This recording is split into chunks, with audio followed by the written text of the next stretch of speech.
Shalom, welcome to Practical Spirituality here at Aish Torah in the Old City of Jerusalem overlooking the Temple Mount. Please subscribe to my YouTube page as well as, which is Rabbi Yom Tov, as well as our club, which is YomTovMediaClub.com.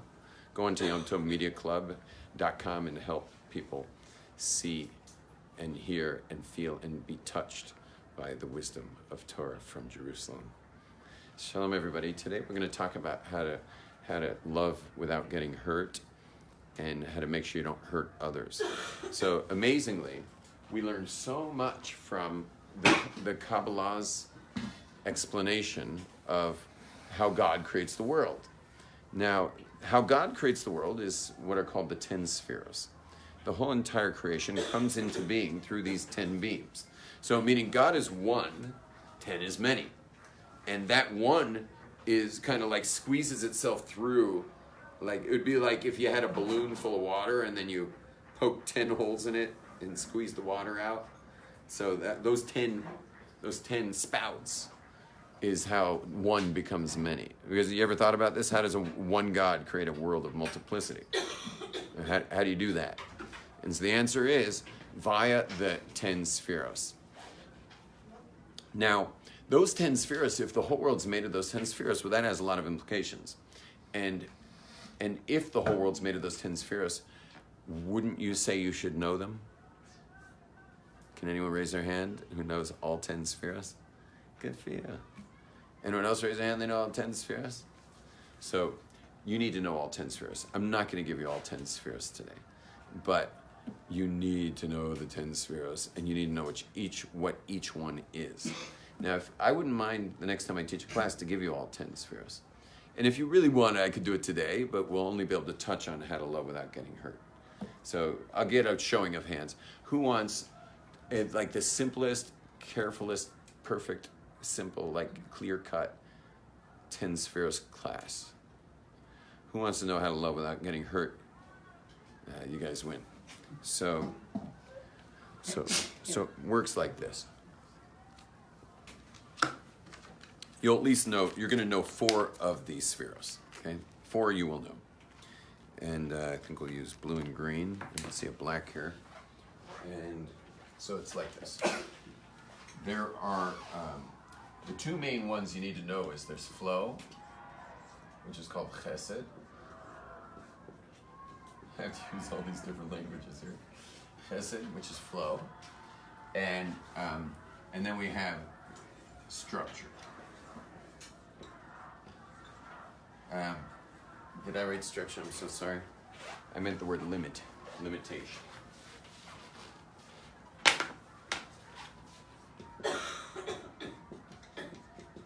Which is the word gevura, and the word in Hebrew is written like this, gevura.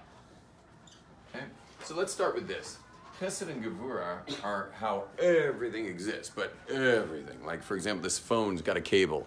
What's the electricity doing? It's flowing. It's Chesed or Gevura? Chesed, electricity's flowing in. But is it flowing in at like 1,000 volts? No. Is it flowing in at 220 volts? No. It would blow my phone up. It's got a little converter over there. That's why it's not like a regular plug. When you plug in a USB plug, it's usually a thicker thing because it converts it down to, I don't know how many volts. Anyone know how many volts our phones need to charge? 12 volts, something like that. What? 5 volts. Whatever, less volts. You don't want 220 volts going into your phone, that's for sure. Oh, it would charge really quick, and then it'd be totally unusable for forever. You just, how many? 5. Anyway, thanks for, keep Googling things as we go. Always appreciate the Google guy. It was amazing, by the way, when God created Google, it was amazing how honest public speakers had to get. I mean, we were like getting nailed all the time. Us Aish rabbis were a little soft when Google came in. Meaning only when it hit the smartphone level. Meaning once it was in class with us and people had smartphones with Google, suddenly we were like, people were raising their hand. Nowadays, you don't see it happen. In those days, people used to raise their hand all the time and just say, Rabbi, I don't know where you're getting your information, but there's about 10 websites in a row that say the opposite. And the rabbi's just like, nope. So anyway, we've learned our lessons and sharpened up our facts and figures. Now, I'm not the fact figure rabbi, so I didn't have to deal with that as much as some other rabbis. But whatever. When I do mention a fact or a figure, I appreciate a Google guy in the room. So anyway, so what's going in is flow. But what would you call that little box that's taking it from 220 down to 5? What would you call that? Flow or structure? Sorry, flow or limitation. Yeah, it's limiting it down, bringing it down. Would you say in relationships it's important to have flow? For sure. What would you call love? Limitation or flow? For sure it's flow, yeah? But what if you overflow in your interactions with people? People get hurt. Yeah. Did you say that? Yeah. You're a funny guy. And that is exactly, it goes all the way. Amazing that love turns to violence. Love turns to violence. Well, it all depends on the receiver, obviously, which is, that's the whole complication of sexual harassment cases, is he claims, she wanted it. She says, no, I didn't. And the craziest thing is that in court, they'll show 10 cases where she did have the same exact scenario and was perfectly happy about it. The guy happened to look very differently, but it was also the same night she met him. So it was the same exact circumstance, just a different looking guy. You hear what's going on? So it's like, so is he busted? The answer is yes. He is busted because he didn't catch the signals, the no signals. But she wasn't very good at no signals because she's used to yes signals, just with a different guy. And so that's why you see these cases are never simple. They're very complicated cases. And this is this is a good way to get really unpopular during the Me Too era. Very unpopular. And I only got what I just said from Jordan Peterson, of course, who's willing to say stuff in the Me Too era. But he's absolutely right. It's been proven over and over and over again that the girl fighting that side of the case, against a guy, the answer was yes. Many, many times, and it was proven to be so. And so it's like, now she wants to kill this guy. Now it's character assassination time for the guy who missed the no signals. And by the way, those other guys were going to miss all the no signals too. But they should, in the end, they were yes signals. So, they also missed the no's. There's nothing like alcohol to help a guy miss no signals. Alcohol turns all the no's into yeses. In the bar scene. So, anyway, so love is flow, but you better limit it if you want to make sure that love, that flow is what? Effective. It's got to be effective. Limit it too much, that's not very effective because you don't even sense the love. You don't even sense the flow. Don't limit it at all, you scare people away. People get hurt. You get hurt. This is why most people get burned by their first relationship. That's usually the one that burns the most. They didn't know how to limit it. They just didn't know where to put the brakes on. It just felt so good that they just put their whole heart in before it was safe to do so. And this is why traditional cultures, including the Jewish culture, meaning the observant Jewish culture, knows that you don't give your heart to nobody without an insurance policy on your wedding finger. If you're not wearing a wedding band, there's no heart given over.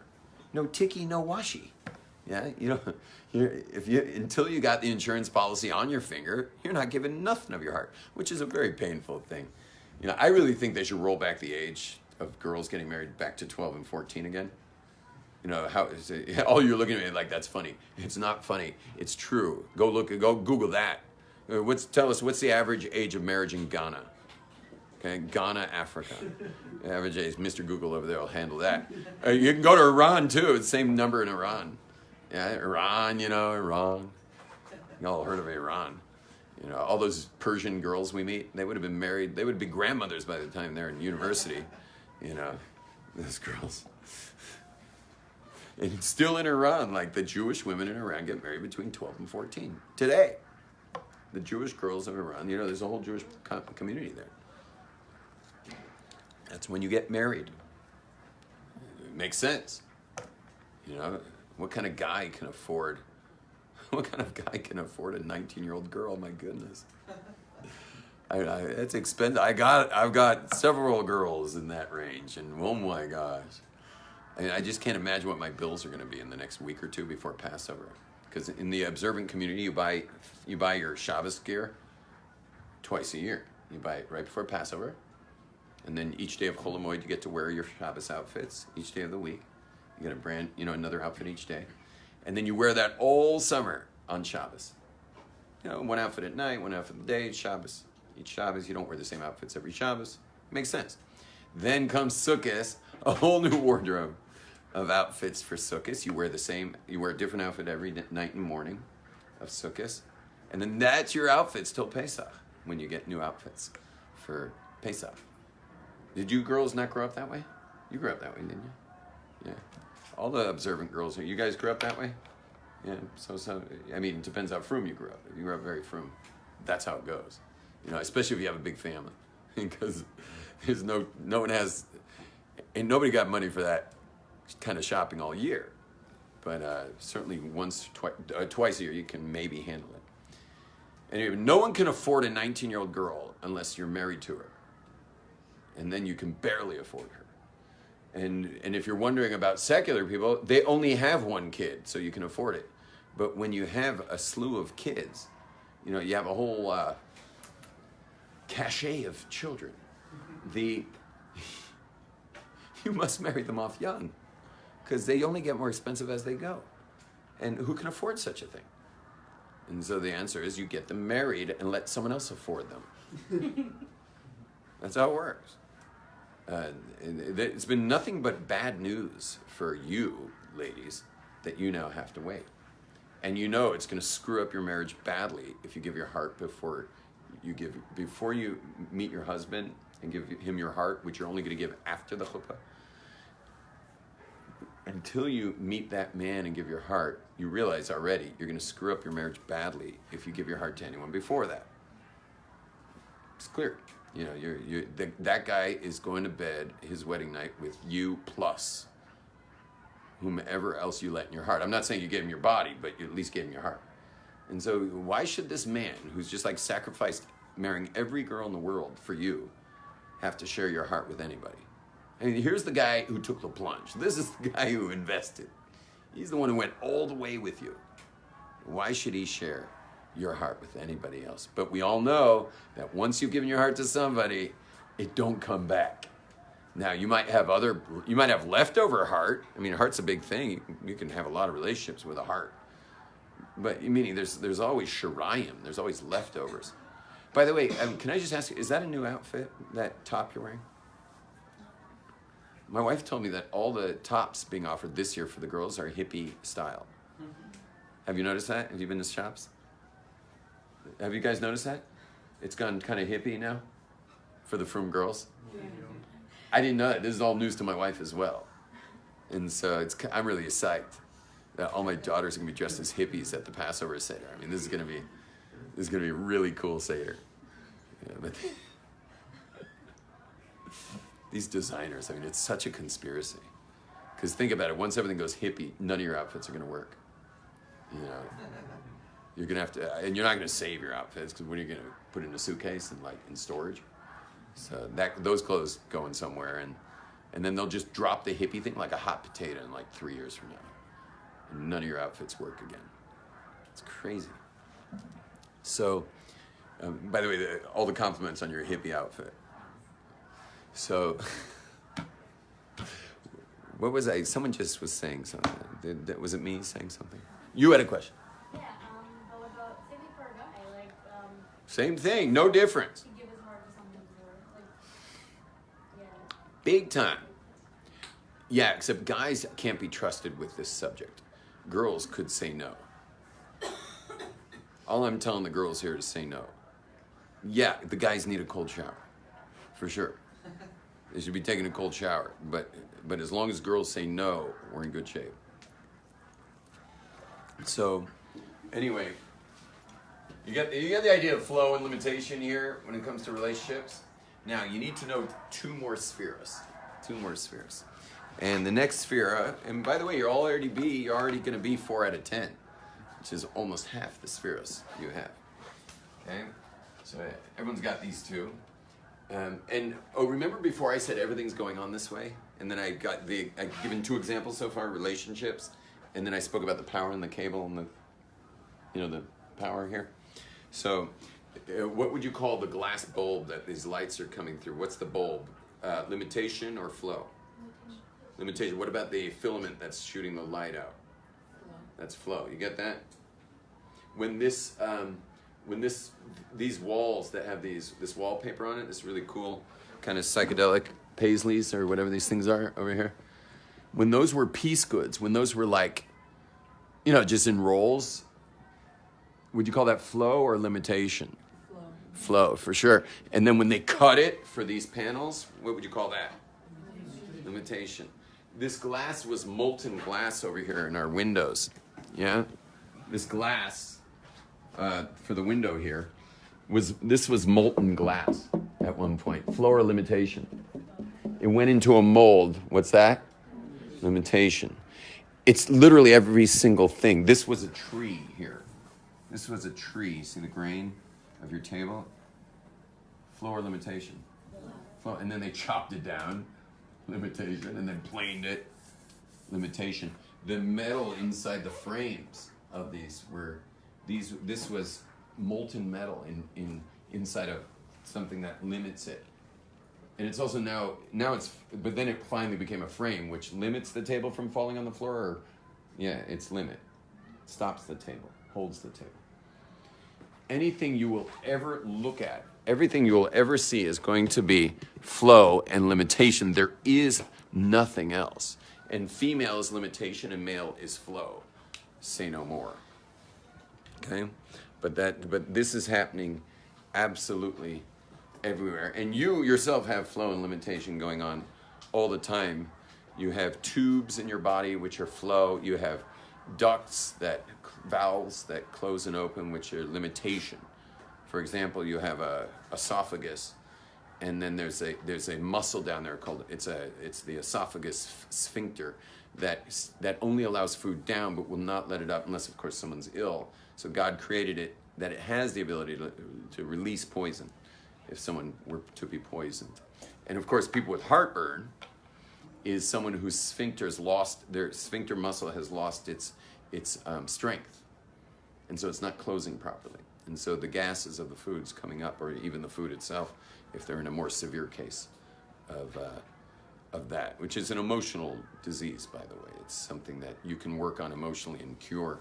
But if someone doesn't work on the emotions, they're going to be stuck on antacids for the rest of their lives. And doctors will tell you that it's incurable, but when you deal with the emotions that are causing that syndrome, and if you're wondering what that emotion is, in case someone's watching this who deals with heartburn, the emotion is, I'm sure there's more than one, but one for sure is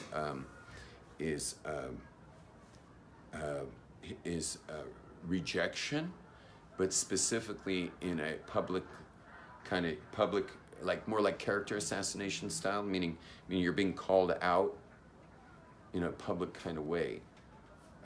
Maybe you've put yourself too far out on a limb career-wise, or maybe you've made some moves that have left you feeling very exposed, and then of course someone came to so to speak, kill you, at least your what's the word? Your reputation. That you feel your reputation's not just on the line but under attack. That is one of the lead causes of acid indigestion, and that, in other words, the sphincter will lose its strength. And so, but simply by doing the inner work to overcome that emotional state of panic, because it's really a panic state, which is why it hits that area. That panic state of having one's reputation destroyed is, which could be just a fear of it, but the strength of that muscle will return. it will get back its strength, and the acid indigestion will go away. Okay, so that's flow and limitation. Now, the next character trait that we need to know is called, the word literally is beauty. The word's literally beauty, but it's not really beauty. There's no real translation for it. But in English, it's called, in Hebrew, it's called tiferes. I guess now I'm doing Hebrew up here. Tiferes. And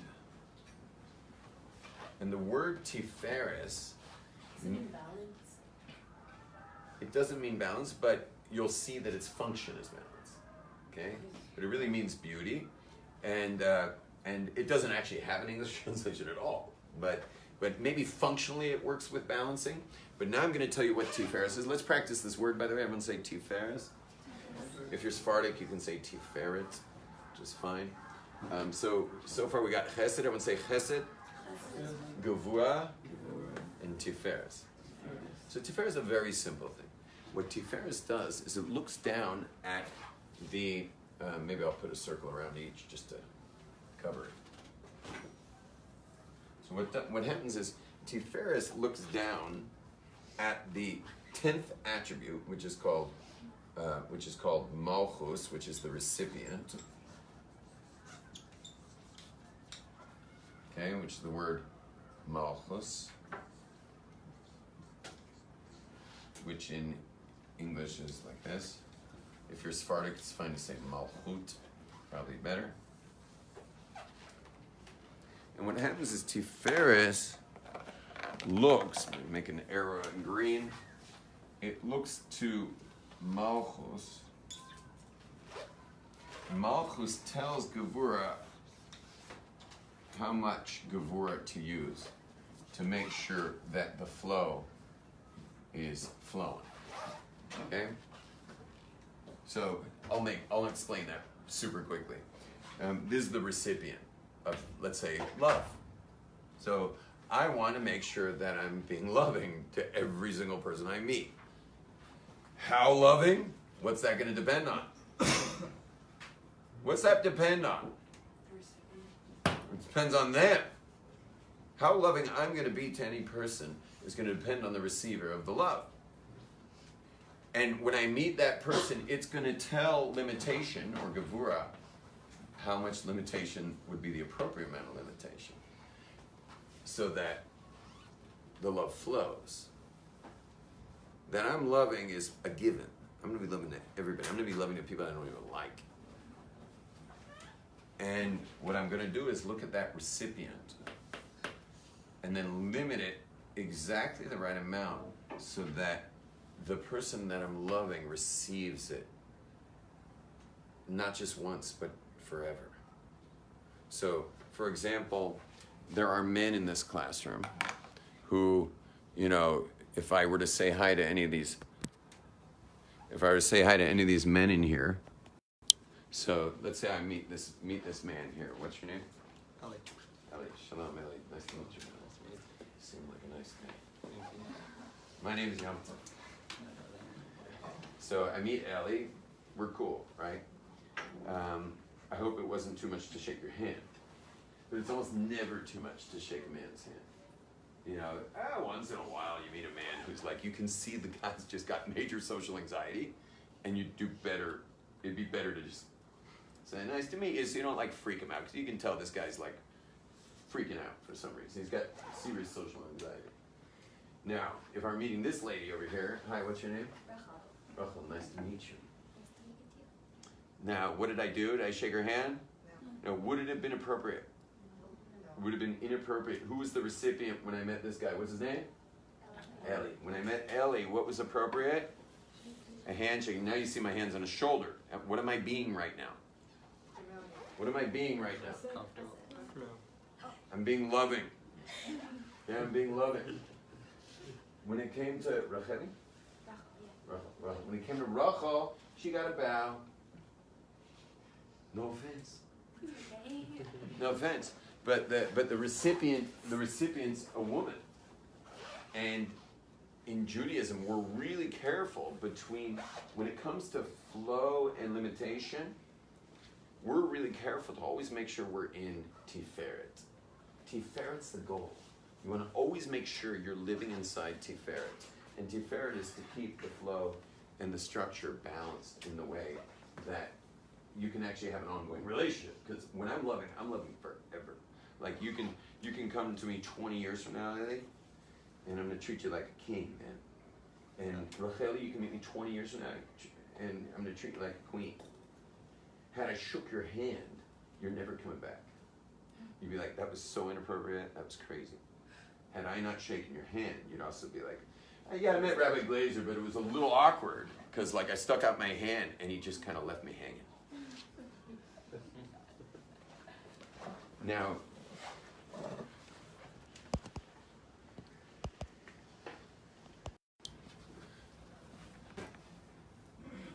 you getting what's going on here? How do you love without getting hurt? The way you love without getting hurt is that you always check out your recipient and make sure the recipient is comfortable. And people are giving all kinds of signals with body language and stuff. Gender is an easy one. Don't touch. That's simple enough.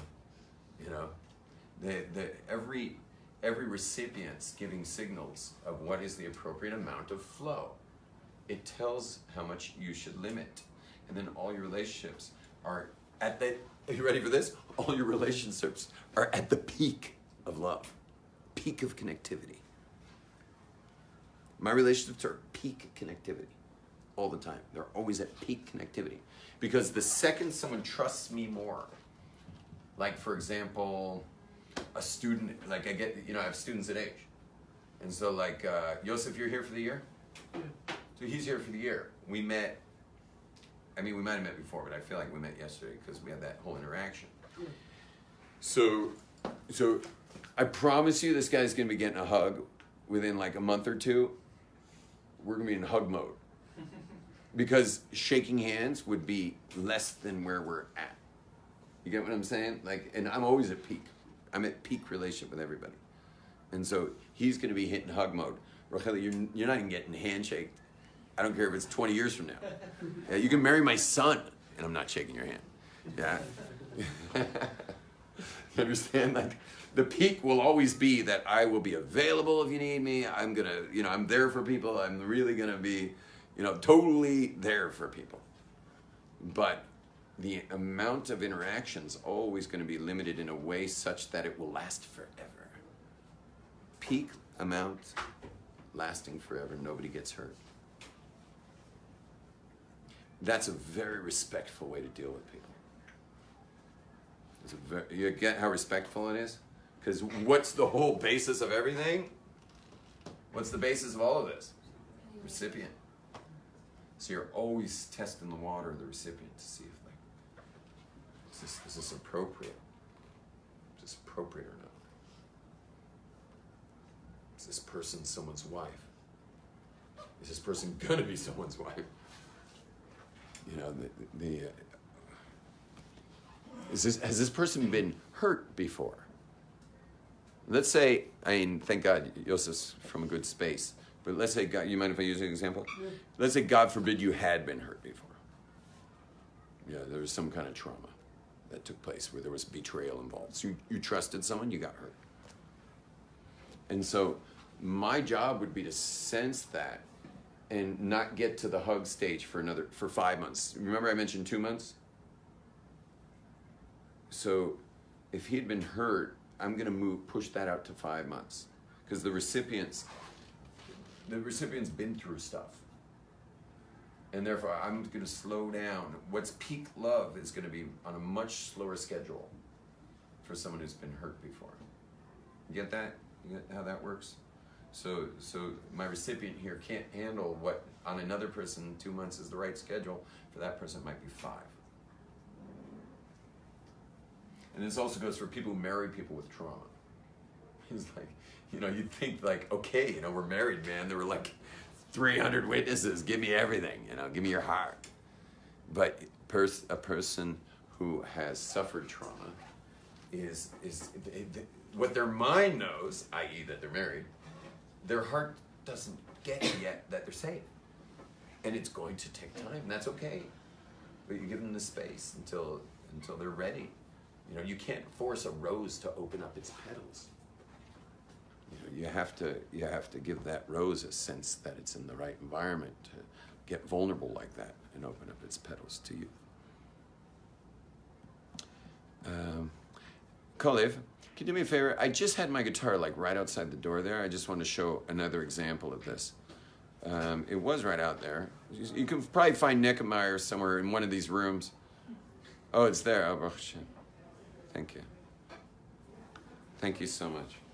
So, I'll just give you an example of Tiferes. Everything I've done here. Remember I said this is going on in all, thank you so much. It's going on in all things at all times. So watch this. You're not gonna believe, because you're all, right now your minds are kind of in relationship mode. So watch this. Check it out, man. Someone's gonna invent a guitar case one day. They don't have to do a full yogic position to get your guitar case open. I almost like don't play my guitar sometimes, because like in the middle of teaching and then I gotta.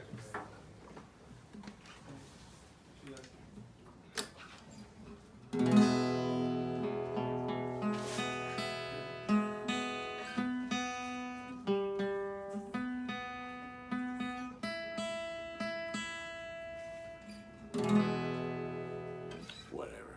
I'm not gonna tune it right now, but it's tuned enough. Now, you ready for Chesed? Let's do Chesed. Now, you see the string oscillating? Can you guys see the vibration of that string? Okay, that string's in full oscillation right now. Okay, now I'm gonna put all the strings in full flow, okay? I'm gonna let them all do their ultimate maximum oscillation. Now look, there's a bridge here. That's a bridge right there, that white bridge. And then there's a bridge here. And the strings now, those are the bridges. And so they hold the strings based on the tuning of the knobs. Can you help me with that, Mr. Text, please? So they bridges, thank you, sir. So the bridges are holding that string at a certain oscillation factor.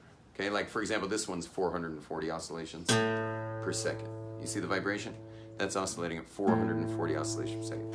Now, here's each of the strings in full oscillation. Tell me how it sounds.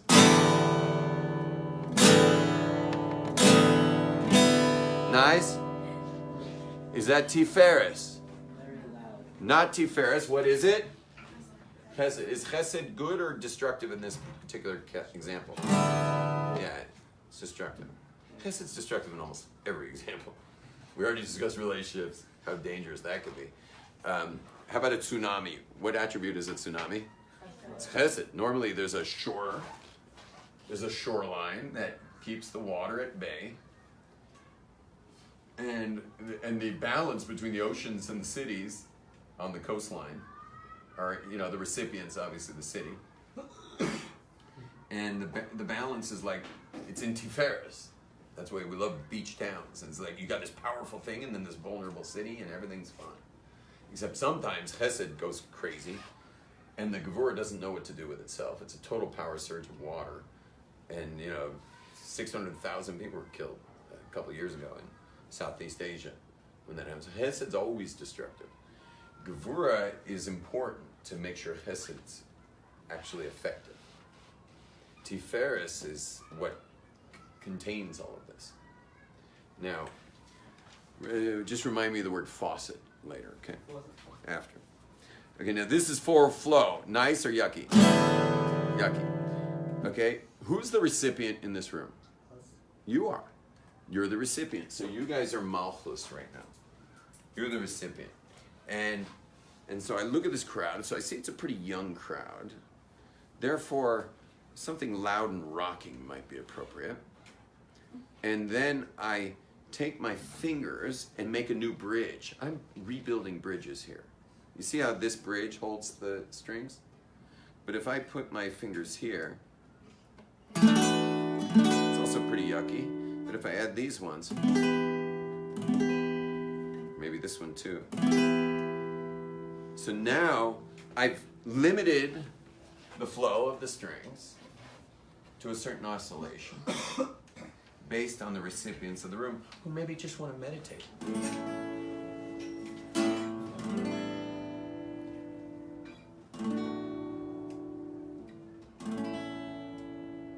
And so I'm allowing the E to flow.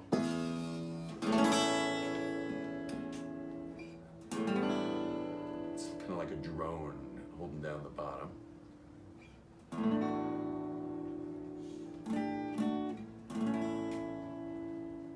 And you get beauty. Because I'm looking at the recipients. I'm saying, oh, I'm leading a meditation today? Okay.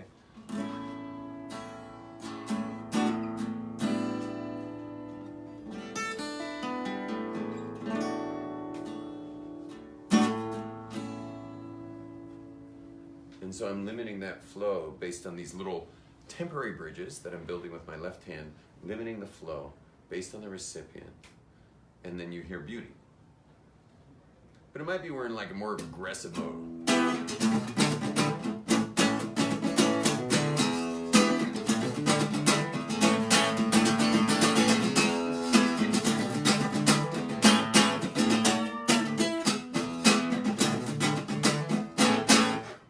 And that would be appropriate sometimes. Sometimes that's appropriate because we're gonna like get some aggression out. Music like moves us all kinds of ways. So we gotta like get some aggression. Yeah, try this. Everyone repeat after me. Especially the men, so the ladies can do a little bit. Ready? Look into our people. Look into our... Let's try it again. Go loud, seriously, so this comes out cool. Here, you know what? We'll do it like this. Now I'm gonna really get you guys. Didn't flip. Okay, ready? I don't know where to stand now. You guys are my choir, right? Look into our people. Look into our people. Take a little time. Take a little time. To be a new beginning. Or the end of the line.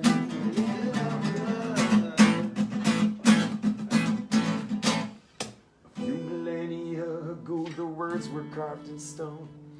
Single greatest gift mankind would ever see. In your image we were cast, not to ever be alone. And you gave us a working world to show your love eternally. Given the precious connection, we have the opportunity. Passing it on, or we will lose forever. Look into our people. Take a little time. Take a little time. Be a new beginning. For the end of the line.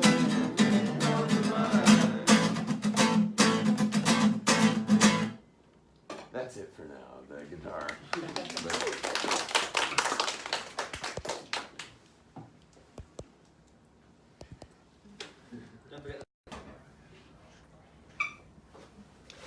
Anyway, but I think you're getting the picture that there's like Ches and Gevura going on everywhere, but you want to be in Tiferes. So like you're a nice young crowd, you like the end of the line song maybe, you know, maybe that works for you. Can you give me a time check, by the way? 07. 4:10.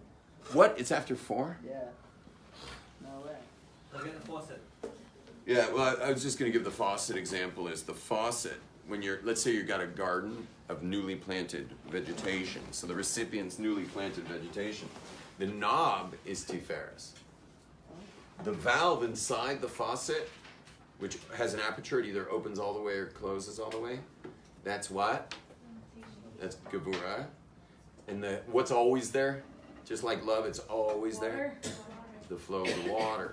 Now, when you plant seeds, you don't want a ton of flow because it'll wash away the earth and everything's going into the gutter. That was no good. If your seeds have already taken root, so pump in some more water, like turn it up, because the recipients are well grounded. They're well, you know, they've reached they're solid. You know, they're rooted. Now, just want to mention one more thing, is that when some people have these damaged, their flow or their limits were damaged. So some people have to people have to heal sometimes. These two things, flow and limitation, have to get healed sometimes if there was damage there. People's limitation can be damaged, people's flow can be damaged. As we spoke about before, heartbreak from having put one's heart into a relationship before they got a wedding band on their finger. So now they're going to have limitation way high, even though they finally married somebody, but limitation's way high, and flow's at a low because of the damage done there. So you also got to be wary of damage there. I just want to mention that this class, well, just a couple things. One is please subscribe to my YouTube channel. Secondly is to join the club. You know what I'm going to do? I'm going to take everyone in the club to Hawaii for like half a year. I don't know what I'm going to do for the club, but I will do something. Please join the club. Rabbi, what is it called? Yom Tov MediaClub.com. YomTovMediaClub.com. Please join the club. And also, lastly is two more things. I feed families every Pesach. So anyone who would like to help feed the families. But specifically today is, for us guys, is this rabbi comes and brings food to a family every week. So he comes on Thursdays, and this class feeds the family. So if you got change, it'll buy drinks. If you have something that folds, it'll buy fish or meat or whatever. And it's a really nice thing to do. And you go into Shabbos knowing you've helped feed a family.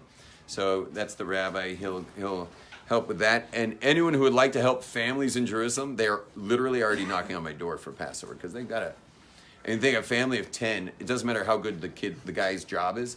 He could run a school. He could be working in a school. He could be doing any kind of job. Good luck affording 10 new pairs of shoes. You understand? Once he's bought every kid their shoes, because they've just worn them, you wear the shoes from Sukkot all the way to Pesach, the kids are growing. So every kid needs shoes. That's 10 pairs of shoes. That's already his entire month's salary, is those shoes. That's before he bought matzah or anything else for that matter. So you got the idea? So please everyone kick down for helping out families in Jerusalem. You should know I give more generously when people come to me for Pesach. I give more generously for people who are trying to help themselves. It's probably my mistake. Maybe I should be helping people who don't try to help themselves too. But I generally help people who help themselves. And so, but again, I'm really helping people who are trying to help themselves. It's just that who can afford this? And so we're pumping it out, building the settlement of Israel. And the way we help build Israel is by helping these families make Pesach. So please feel free to join in the campaign, feeding families for Pesach. Shalom, everybody. Shalom.